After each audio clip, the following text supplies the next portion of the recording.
And this is a story about both my education and my future. So, one fine fall day, 50 years ago, when I was 11 years old or so, I was sitting at my school desk watching my teacher, Mrs. Grimm, and she was the only teacher for 8 grades. That's 1, 2, 3, 4, 5, 6, 7, 8. And she loved to teach reading. And I would watch her because she was so passionate about it. And so this beautiful fall day in Iowa, I was watching her teach reading. I think it was 2nd grade. And you know what I remembered even now as I think back is she cared about every single student, and particularly the ones who were struggling. So I would watch her because it was quite amazing to me. And when I wasn't watching her teach reading, I would look out the beautiful windows on the north side of the school. And even though it was a simple one-room country school, we had beautiful windows. And I spent quite a bit of time looking out the windows. Well, this day, I was looking out to gaze on Ginger, my 11-year-old sorrel mare, who was tied to a tree. And when I gazed out, she was gone. So I looked up at Mrs. Grimm, and she's all like this, teaching reading, and I looked out, and the horse was gone, and I kind of waved my hand like this, and she didn't even see me, because she's so engaged in teaching reading. So I made a quick decision that I would just slip out the back door, as if I were going to the outhouse, which indeed we did have. So I slipped out the back door, unnoticed, looked around the schoolyard, noticed that Ginger was gone, indeed gone.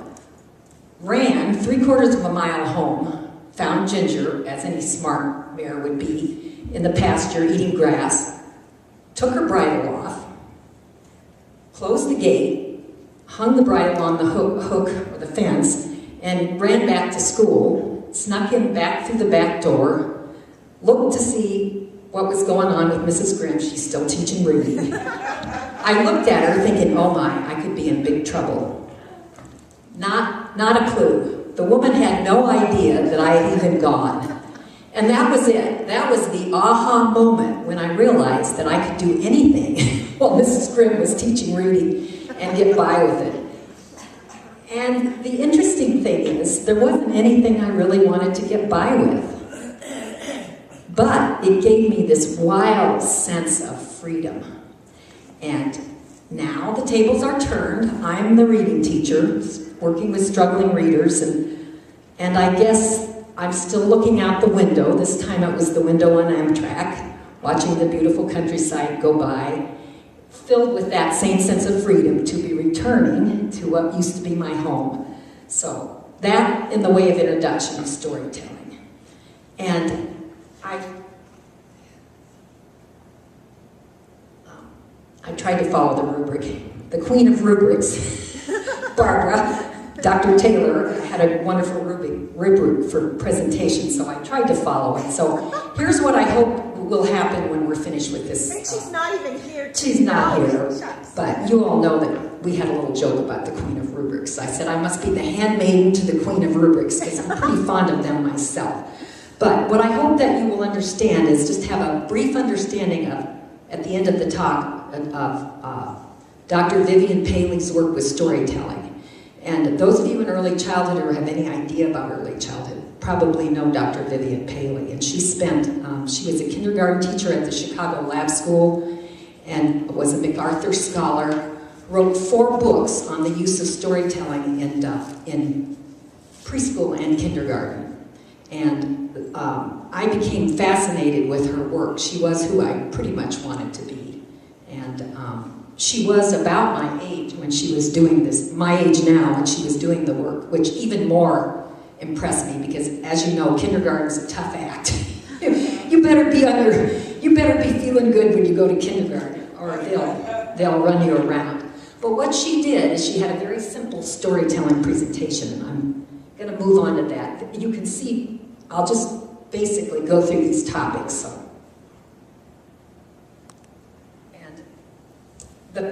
I just came back to revisit it. The part is, the student, she builds storytelling into every day, usually based around free play or center time, and she simply asks the students, one student each day to tell a story. And you can kind of see there that it gets to be habit, and she'll just simply say, what do you want to tell about today? And then they'll make up some wildly gifted and beautiful story. And those of you who have read her books, the boy who would be a helicopter or the girl with the brown crayon, those are two of my favorite. You'll get an in-depth look at this wonderful technique. So, then the second part, after the story is written, she held it to one page. The student would dictate, and then she would write the story, and then right on the spot, and then it would be acted out. It doesn't have to be acted out on the spot right after it's written, but that same day. And then it could be at the end of center time. She sometimes uses it as a transition. And I have to say, my big aha, which isn't much, in what I can add to technology is, because Dr. Harvey said I had to talk about technology, I got my iPad out and I played with it, and I thought, wow, this would be great, instead of dictation, to actually record their story, and further, to record the dramatization of it. Because Vivian Paley's work builds on, or is in harmony with the work of Reggio Emilia preschools, where they dealt so much with, for young children, they don't remember what they're learning. Same could be said for me some days.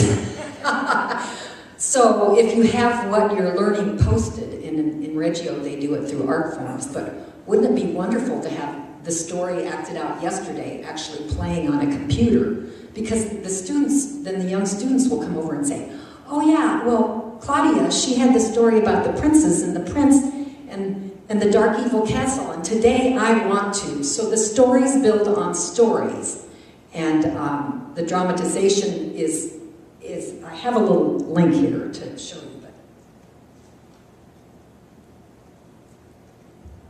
but the stories build on stories, so then there becomes a whole narrative for that class. So the class then becomes more than just who they are, they become their stories. And I want to just, well, I'm not going to talk at length about what the benefits of this are, but I will say it's obviously a literacy benefit, because you are recording the students' words, you're encouraging them to talk. Meaningful stories, the essence of stories, they're developing the true knowledge of what a story is. I'm in love with this curriculum. I wish we could still use it in kindergarten, because once you're imbibed with telling your own story, there's no better way than to really understand story. And in referring back to our wonderful presentations this morning, we talked about language and meaning, that's the story. We talked about building a ethical internet community. This community that Vivian Paley grew with these stories was just that, because everyone was included, everyone had a place at the table. So I'm very excited. I got re-excited about Vivian Paley when I worked on this presentation, and I'm pretty excited about the iPad technology. So that's, because of lack of time, I'm just going to play a little quick snippet of this that I snagged from YouTube, that someone else put together very nicely. But you'll see that the teacher is writing down the story, it's acted out, very extemporaneous. The young children don't rehearse, they don't correct, they just do it. So I hope this works.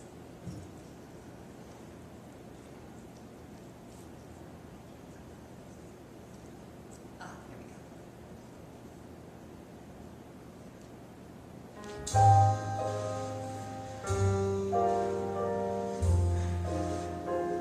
And they call it the helicopter technique because of the book. The boy.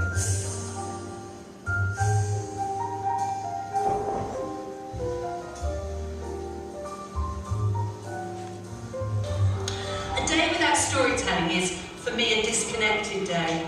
The children at least have their play, but I cannot remember what is real to the children without their stories to anchor fantasy and purpose. Are these people who dare to reinvent mythology? They're the children found in every classroom, thinking up plot and dialogue without instruction, and for most part without the teacher's awareness. Amazingly, Children are born knowing how to put every thought and feeling into story form. If they're worried about being lost, they become the parent who searches. If they are angry, they find hot hippopotamuses to impose his will upon the world. Play, of course, but it's also story in action, just as storytelling is play put into narrative form. Here we go, demonstration. What I do is I go around to lots and lots and lots of schools, and children tell me their stories, and I write their stories down, and then we all get to act them out. What I have to do, before we actually do that, is I need to make a stage. Oh, that's the This is our stage. It does look like a square, doesn't it? But it's actually a rectangle. It is actually a rectangle that looks like a square, you're right.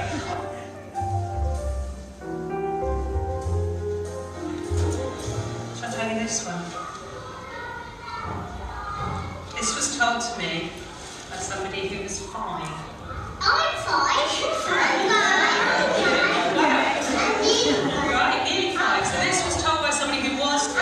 There were 5 spiders.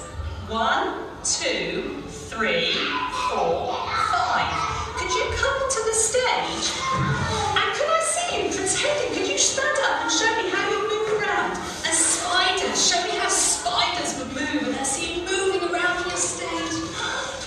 They were in their web, and they were climbing up the web. Can I see you climbing up your web?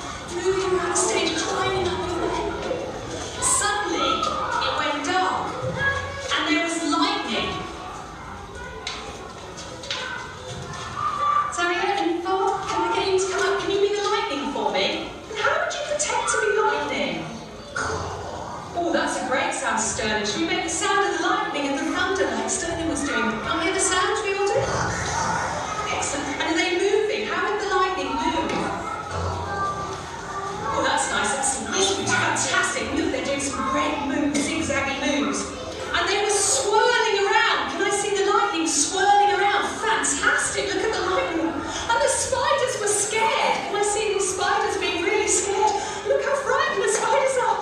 And they climbed back up into their house. Can I see you climbing back up your web? It's climbing back up. And the lightning became a monster, stamping his feet. Can I see you being the monster? And I see you stamping your feet, and making a noise. Let's make a noise of the monster. Fantastic. And that is the end of the story. Let's clap back for this. What happens when somebody's told a story and we act it out? But I wonder if anyone here has got a story they'd like to tell me. But now, what I'm going to do is I've written your name here. I hate to stop because that's such a beautiful piece, but here's where I see the iPad being a wonderful tool. It could be used both to record the story, as she's about to do, and it could, as the child tells it, so then the teacher could have the child could actually see themselves telling the story. And then it could also be a tool to document the actual dramatization of the story. So that's my big technological contribution to Vivian Paley's curriculum. So, oh, I'm not done. I have time? No, you're fine. Okay. Well, I'm going to go on to talk about folk and fairy tales, building a bridge to formal storytelling. And now I'm working with children who are grades 2 to 5, and I'm the reading teacher. I'm working with the struggling readers. But I have an opportunity to do readers' theater frequently with them on folk and fairy tales. And the folk and fairy tales are in the Fontes and Pinnell's Level Literacy Intervention Blue Box. Every 10th book is a folk and fairy tale. And at the end of it is a reader's theater of that folk and fairy tale. And I have to tell you, the kids are wild. When they see that classic tale come out of the box, they are wild. They immediately say, "Can we do the reader's theater? Can we do the reader's theater?" And they will read that thing over and over and over. They will practice. You know, the rest of the time it's like, "Oh, read this book again. It's good for you. You become fluent." But when it's a folk or fairy tale, they'll read that thing till I know every word of it. So I wanted to talk about quickly 4 benefits of folk and fairy tales. And the first is the literary benefit. The allusions in literature are based on folk and fairy tales. I mean, I could go on, but I won't. And I'm quoting Jane Yolen. She's a great guru of children's literature. So the first is the literary benefit. The second benefit is a way of looking at different cultures, especially at the upper grades. We start moving into multicultural folk and fairy tales, and it gives you a very neutral ground to think about a culture. You think about their story. You can think critically about it without objectifying any person. And I've had the fun of doing some of this too. Usually that starts around 3rd grade. 2nd grade, we're still doing my favorites, Chicken Little and Jack and the Beanstalk, and mostly a lot of the fables and Grimm's fairy tales. But the third function is psychotherapy, and I know, I'm not a psychotherapist, and I'm not even a therapist, but there is a certain therapeutic aspect of fairy tales. There's a certain black and whiteness. They're the good people, they're the bad people, there are predictable downfalls. We learn that not all people are nice. We learn about the fox and the coyote and tricksters, and it's calming, it's soothing. So that's the third. And the fourth benefit is what I call the benefit of symbolic language. And we haven't talked much about that today in terms of FaceTime. So screen time and FaceTime. I'm a writer and a singer and a songwriter and a musician, and I think the FaceTime is so important to me. It's so great to be with you real time, right here, right now. For that reason, I don't know if that's clear, but I really enjoy symbolic language and metaphor, and it feels like I get that better when I'm face to face. I don't know. I like body language. I love looking to see what you're doing and what you're thinking, and that part of it seems better for me, FaceTime. But I'm listening, I'm thinking, I'm always willing to be convinced. This is just a little clip. I got my iPad out, and this is it's actually City Mouse, Country Mouse. It's one of the folk tales that I mentioned. And these are 2nd grade girls. They're quite struggling readers. And the fact that they're willing to do this, willing for me to photograph them is something, and you'll get an idea of their engagement with this. It's not storytelling, but it could be at the next level, and that's what I'm going to show.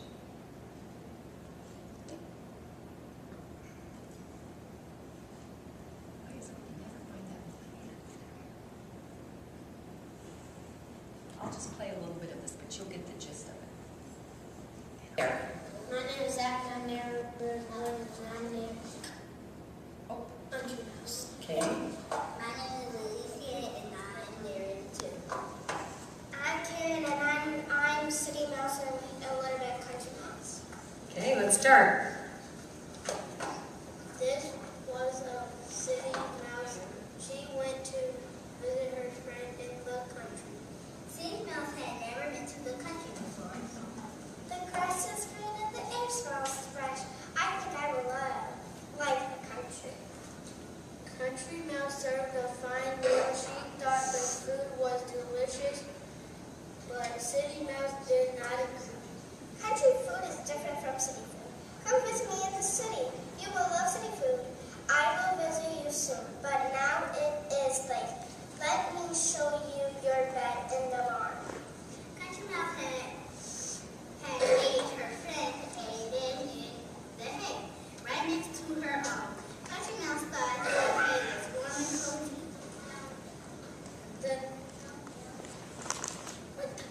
This feels like pins and needles. How can anyone sleep in hay? Come visit me in the city. You will love city beds. I will visit you soon. City Mouse could not sleep at all. The hay bed poked her and pinched her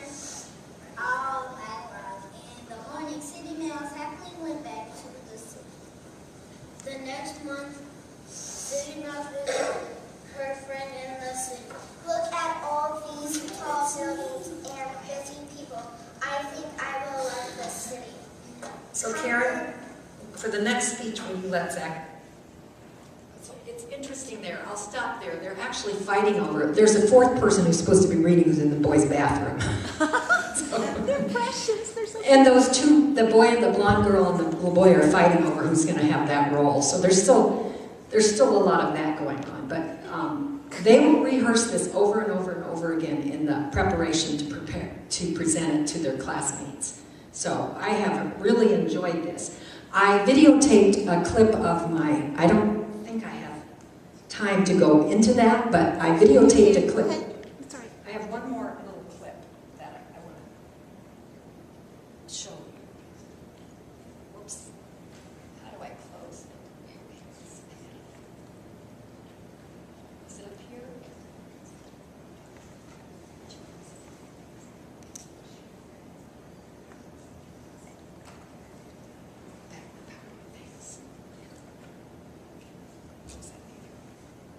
Jack and the Beanstalk.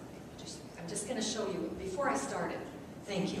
This is my 5th grade class, and those of you who work with struggling readers, by the time they get to 5th grade and they're struggling, they're not happy. They're really not Nobody's happy. happy. No, nobody's happy. And as you'll probably get the idea, this little group, what I did is I grabbed a 2nd grade level book, Jack and the Beanstalk, but I told them I was going to use the iPad, which I did, and we read it for the iPad. And then I'm going to show you what that looks like and tell you the rest. Yeah. Hi, my name is Anton. We're doing a play called Jack and the Beanstalk. Once upon a time, there was a poor boy named Jack. He lived with his mother in a small cottage farm out in the country. Me and Jane lived in Castle Heights.